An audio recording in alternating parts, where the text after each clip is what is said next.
This week's Beyond Clean Expert Series episode entitled Make Small Improvements for Big Results, Part 1, was written by Flexible Endoscope Expert Michael Matthews, Director of Customer Training and Education for Agility.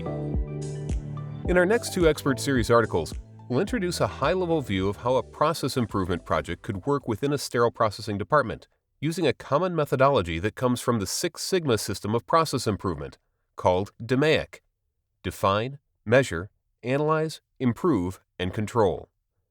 This methodology can help you make small, incremental improvements to your current processes that can have a big impact on your surgical equipment repair budget and provide you with key data to demonstrate value to your hospital leaders. Here's how this can look. Define. First, clearly identify the why of your project. For example, if you're focused on reducing repairs or associated spend, a good place to start is by understanding your most common types of instrument and equipment damage. Your current repair vendor should be able to provide you with this data and spend by modality, example, flexible endoscopes. Another option is to work with your supply chain partners to determine how much money was spent on repairs in the previous year. Even if you can't immediately determine how the damage happened, knowing how much you spent is a good starting place to understand how much savings opportunity exists. Measure.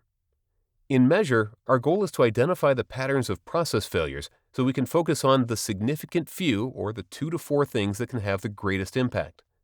Please note, it might be tempting to address every deficiency as you see them happening, but I caution against this unless there is an immediate risk to patient or worker safety.